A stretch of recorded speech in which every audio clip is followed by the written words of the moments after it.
background information. Looking to expand on my consciousness and psychedelic experiences with different chemicals, I knew I wanted to try out psilocybin/psilocin and sought out 4-ACO-DMT as a seemingly preferable alternative to mushrooms.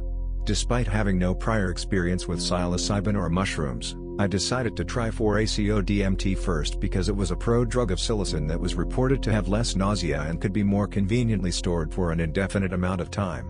Having a milligram scale, I was also, mostly, confident that I'd be able to make accurate doses when compared to the uncertainty with various batches/strains of mushrooms.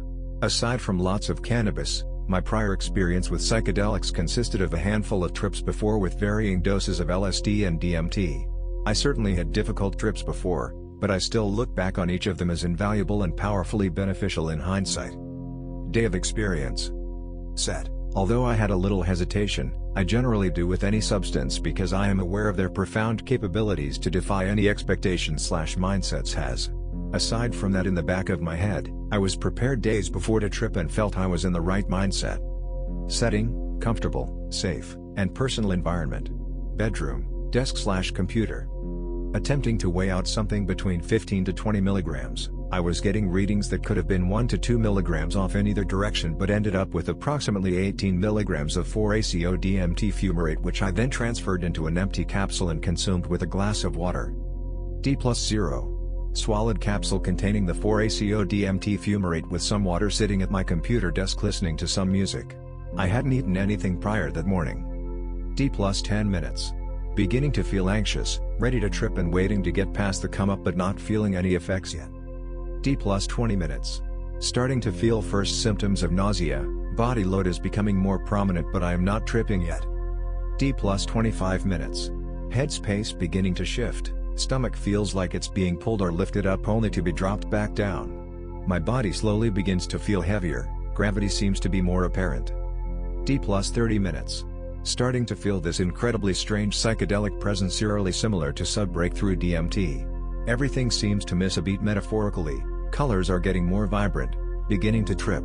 I resume the music on a lower volume. D+35 minutes. Nausea has become unbearable, I get up from my desk and sink down into my bed. I feel as if my heart rate is raising, I go under the covers and start shivering uncontrollably. D+40 minutes. Something definitely doesn't feel right, I keep twisting and turning in my bed unable to escape the pain/nausea. I am unable to breathe calmly, I cannot stay still.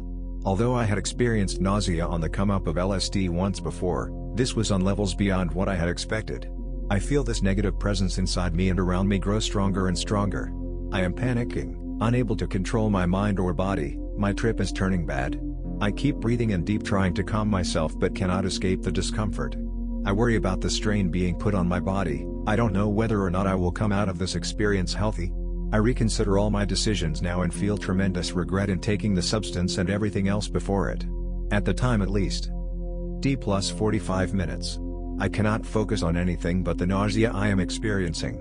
I am seeing my surroundings differently but am unable to focus on them or describe them. They are also giving off a negative presence, I become more frightened, still shaking/shivering trying to calm down. I would see dark imagery in my periphery but couldn't focus on anything at this point because I felt as if I was losing my mind and my body was in severe distress. After this point, I was unable to write down for a bit of time. In hindsight, the visuals were likely there in some but they were not at all pleasant and inconsequential compared to what I was going through. At this point I couldn't wait until the trip would end. There was no deep/insightful internal dialogue going on. The only things that were going through my mind were this negative presence and thought loops about telling myself I would be okay, waiting for the trip to end, although part of me worried it would never end and I would either be stuck like this or die. I stayed in this agonizing state for an hour that felt like an eternity. D+1 hour and 30 minutes. Feeling as if I had nowhere else I could go, I knew that calling for help would only be detrimental, so I gathered up the strength to walk to the bathroom to use the toilet. Once there I sit and continue contemplating my decisions, still in agony. I feel as though I'm peaking but am miserable, unable to focus on anything for more than a few moments. I was having severe nausea/diarrhea and oh boy did I regret every second of it. D+1 hour and 45 minutes. In a brief moment of relief, I go to the fridge and grab a piece of ginger which I struggle to get down in hopes that it will help with improve my symptoms for the rest of the trip. I go back to the toilet and continue my purge until I felt I had been cleansed/relieved. Sitting there, The shower curtains appear to breathe in and out, the tree outside seemed to be approaching me, every branch seems intricate like a spider web.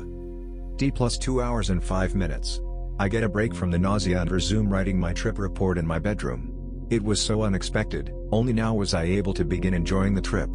Now that I am able to feel the pleasant effects, I describe it as mildly stoning, sedating, blissful, and very relaxing. I begin laughing at how absurd this is. Feeling any bit better was something that seemed unheard of just a few minutes ago, yet here I am doing great. D+2 hours and 10 minutes. Nausea appears to be mostly gone. I feel at peace/content as I gather some more clarity. I continue listening to music now on my headphones and shift back into a blissful headspace. Like my experiences with LSD, although I knew I was tripping, my mind felt more sober than ever in a sense. D+2 hours and 45 minutes. I am still enjoying my trip now. I try to avoid getting too excited at any point to avoid startling my body again. Visuals are mostly gone to my senses, but the body euphoria is still strong. Feeling like I could eat something now, I decide to slowly eat a small muffin. D+3 hours and 10 minutes.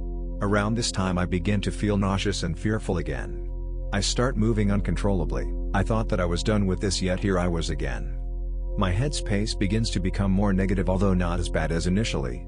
I knew that the worst was over and headed back to the bathroom once more and attempted to vomit but was unable to. D+3 hours and 20 minutes. I feel as if I am starting to trip harder again. I look into the mirror and see my pupils fully dilated. Perhaps this was just because the nausea/body load? I'd say the nausea is at a level 5 compared to previously being at what felt like 10. D+4 hours. The nausea stayed after the last visit to the bathroom for the remainder of the trip, but lessened in intensity as well to about a 2 at the end of the day. I feel an afterglow, but I'm still shook and disappointed that I wasn't able to end off on a positive note. Following the trip later that night, I felt like my mind, body, and heart had been put through a lot of unnecessary trauma/stress, and a mild nausea persisted with an afterglow muddied by terror. I would absolutely say that this was a bad trip despite feeling some positive effects. I don't plan on tripping with the remainder of the chemical until or if I feel compelled again in the future. When it comes to whether or not I would try 4-ACO DMT again, I am hesitant to say I would, but I also don't want to dismiss the substance based on one experience alone. Was this an allergic reaction to the substance? Was this possibly due to other circumstances like food poisoning? Had I not gotten a glimpse of what I could experience that's valuable from the chemical, I don't think I would have ever touched it again. At the end of the day, I feel that LSD has been better for my health/well-being/goals, and I intend to further explore with lysergamides before revisiting this chemical and other tryptamines.